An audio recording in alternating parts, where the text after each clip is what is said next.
I know we all wish that he was here in person with us, and I hope that most of you by now know that we lost him to a hard-fought battle with cancer in 2019.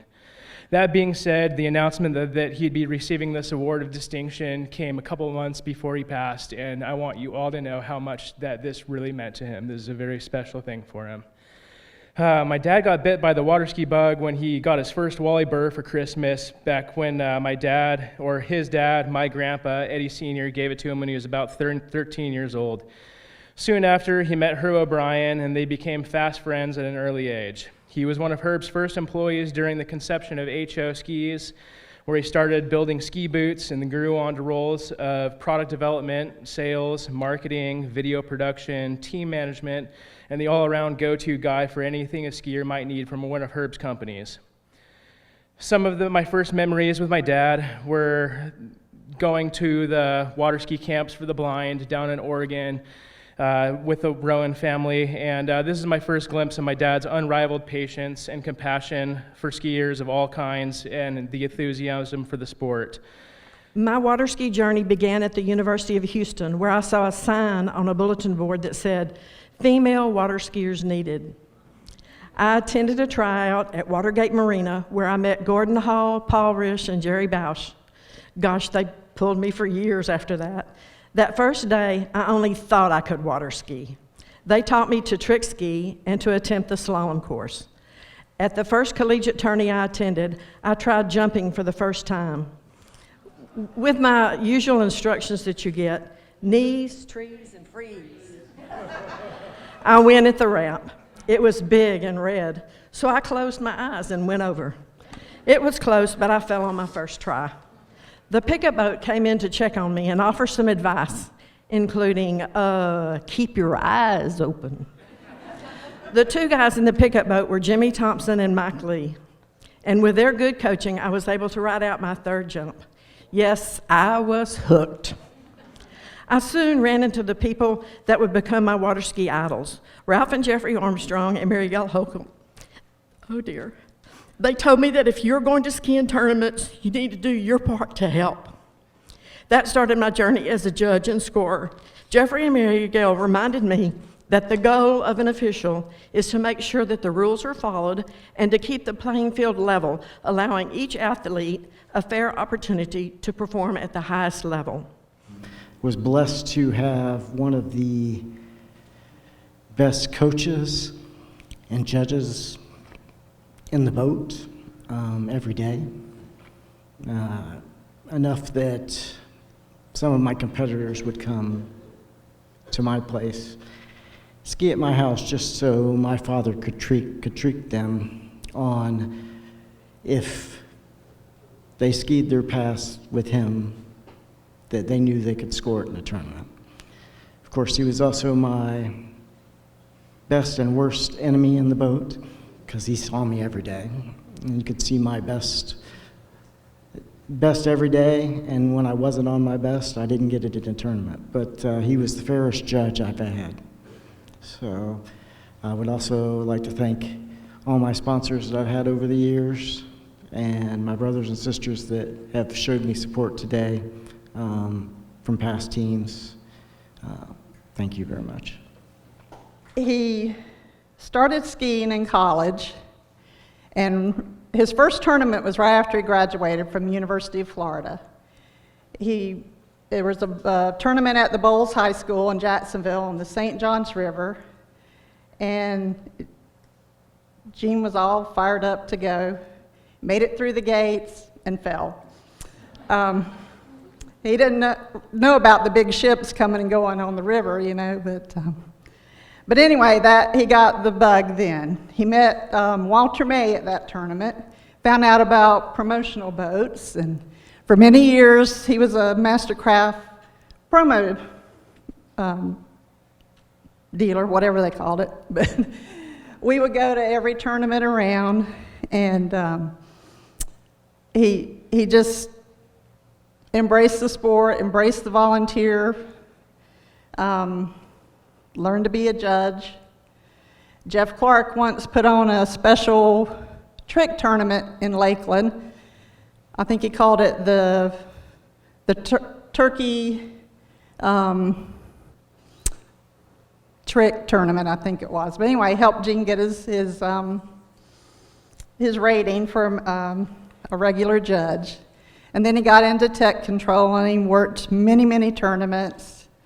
He was scheduled to work the Masters in 19, but sadly, he didn't make it to that. But he's here with us. That's all I can say. We've been trying to do this for years, and if you know anything about my family, we've had some struggles with COVID and heart surgeries and this sort of thing, so we are so excited to be here.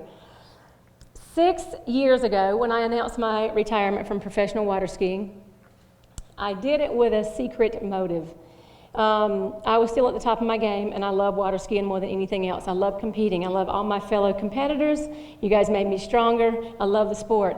But the ultimate goal for any professional athlete, any volunteer judge, official, is that one day, maybe one day, you'll get chosen to be in this Hall of Fame. And I knew there was a process. I knew it would take a long time. I knew that if I wanted my parents to still be here and still be alive, I couldn't wait too long. So 6 years ago, I was nominated by Jerry Jackson and Mark and Joy Bozovic to become a member one day, and you guys voted me in, and I cannot tell you how excited we are. This started in the 70s when my parents decided to buy a boat, a Mastercraft boat instead of an airplane. Both expensive ventures, but I'm glad you bought the boat. By 12 years old, I was skiing in nationals on a wooden ski, and at that time, Dave Kermey realized I needed something better, and Skip Gilkerson thought our boat was outdated, so they provided me with a ski and a Mastercraft boat, and the story keeps going. So by 14, or by 12, I was a sponsored athlete. By 14, I started traveling internationally. And if you travel internationally on these different teams, you're not always lucky enough to have a tournament in the summer. Sometimes you have it in your winter, which meant I had to start skiing year-round. And I am from North Carolina. We can't ski year-round. Some of us, Alan, can't ski year-round in North Carolina. Some of you do. But anyway, Mark and Joy Bozovic from West Palm opened up their home, and anytime my parents couldn't drive me all the way to West Palm and back every Friday night and every Sunday night after my basketball game, my friends would welcome me into their homes, and I thank you for that. My team managers along the way, my favorites, well, I had lots of managers, I had lots of favorites, but I'll mention two. Jim Grew and Frank Harrison. And you not only kept me in line, you made traveling fun, and you always let me dance at the end of every tournament if we won. So I made sure every team I ever skied on, we tried to pull a win, because that meant we got to dance afterwards. To Arn Clow and everybody at Mastercraft, I could not have done it without you. All the ski companies, and I think I skied for every single ski company in the industry. Thank you for your generosity and your gear. To all the lake owners, tournament organizers, judges, officials, safety directors, announcers, you guys made it possible for us to be able to follow our passion and do what we love to do. But here's something that I really want to tell myself tonight, and I want to tell you guys. When we first do anything, almost anything in life, we originally start out to have fun. It doesn't matter what you're doing. You're seeking fun, right?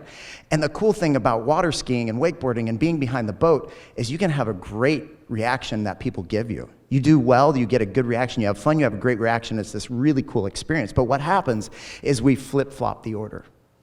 We end up chasing people's reactions so that we have fun. And that's something I've had to call myself out on, because what happens is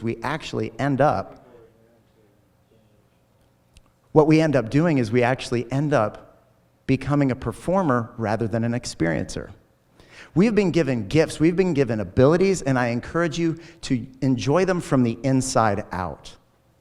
Too often, we are basing our experience on people's reactions, and it's very easy to do in anything in life, especially behind the boat. So I encourage you, be an experiencer. You've been given gifts, you've been given abilities, you've been given time. Go experience it from the inside out, and if people give you a good reaction, it's an even better experience, right? So I do want to say my thanks. Number one, to God. And I'm not going to just say God and then go on to the rest of the list. I'm going to say God to my almighty creator, because he created this world in a beautiful way that created this world with gravity. Without it, we wouldn't have the water. We wouldn't be able to do what we do, and it's an amazing thing. So I thank him for that. My mom and dad, I can't say thank you enough. The lives you've given me and my brothers, Thank you, thank you. My wife, Carrie, you put up with me and my crazy antics. My daughters, I am the father of 3 daughters, Hayden, Presley, and Liv. Thank you, girls. And they allow me just to stay young and continue playing. The sponsors that I've had, I've been with a few since the 1900s. That's right. Kid asked me, he said, when was your first pro model? I said in 97. He goes, in the 1900s? And I went, yeah, that's a thing now, you guys. That's a thing. So, I've been with Hyperlight since 1995, and yes, Eddie Roberts was there at my first conversation with them. I miss him. Jet Pilot. Been with that company since 1996, and Nautique since 1999. And I've got some great support still from other companies. Most of all, I want to thank the participants, for people who are continuing to get out on the water, the people who make the tournaments happen, who make just the fun happen. I encourage you, get out on the water, still get behind the boat if you can. And of course, the Hall of Fame for including us, even though we stand sideways. But thank you, guys. Thank you, everyone. It means a lot as wakeboarders to be part of this, so thank you very much. Skiing is definitely not an individual sport. You can watch film and study, you can go to the weight room, but you can't go to the gym and just shoot baskets. In order to practice, you have to have someone drive the boat, and as I got older and understood the dangers of actually ripping my leg off toe tricking, I required another trusted person in the boat pulling pin. I say this trusted person because back in the day we didn't have cruise control, so my dad would be driving, he'd come up with all these different gadgets, pulling the pin with his toe, driving with his knee, one hand on the steering wheel, one hand on the release. To this day, still the only injury I've had toe tricking while he was pulling the release was a hard edge catch that gave me 8 stitches. And he still reminds me, the release was on time and it didn't pull my leg. It was the ski that cut me. It wasn't until I got older and had a full-time job that I realized all the sacrifices and commitments my parents made for my brother and I. We didn't live on a lake, and we didn't live in Florida or Texas where it was warm almost year-round. My dad would come home from working a full day and drive an hour and a half each way to take us to the lake. My mom would stay home, take care of Kyle when he was too young, or have dinner ready when we finally did make it home. My parents were spent the full week working, getting in the car, and driving about 9 hours to make it to tournaments on Saturday morning. I was having the time of my life, watching movies back in the conversion van and going to the lake every day, but I didn't know until later how hard it was on my family. After high school, I attended the University of Colorado on basketball scholarship. I was drafted to the Portland Fire in the 3rd round of the WNBA. Fortunately, I didn't make the team, which is probably why I'm up here today. After getting cut, I went straight to Zachary, Louisiana, where Jay and Ann Bennett opened up the door for me to start skiing again.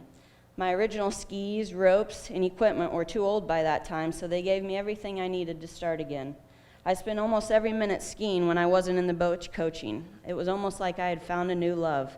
So it's no surprise that I definitely owe a piece of this award to the Bennetts, the staff, and especially Dane Puxty for sitting in the boat watching me and coaching me all those hours. It is definitely a surreal moment for me. For becoming disabled, I had no idea, no script, and no real clue on how to proceed in life. But I always say, never dwell too long in the past or look and expect things into the future, but rather live in the present moment.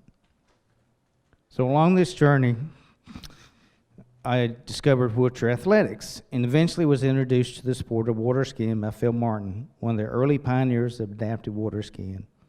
I will always be truly grateful for Phil for that, or else I would not be standing here before you. I truly love water skiing and the freedom it gave me. Through Phil, I met the California crew consisting of Borness, Hornsey, Meddy, Royce, Andes, and others. I met Annie from Florida, Fergus from Georgia. All those individuals, they were disabled. They were very instrumental in the history of adaptive water skiing. So after that, and we used to get some of our boards from Eddie Roberts in the early days, and we would cut them down and make trick boards out of them, so we thank him for that. So after that followed ski progressions, competitions, USA teams, and world competitions. Eventually, I took over Phil's nonprofit, Adaptive Aquatics, which I still run after 41 years of operation, and will pass along his legacy to the next instructor, coach, executive director when I'm unable to continue.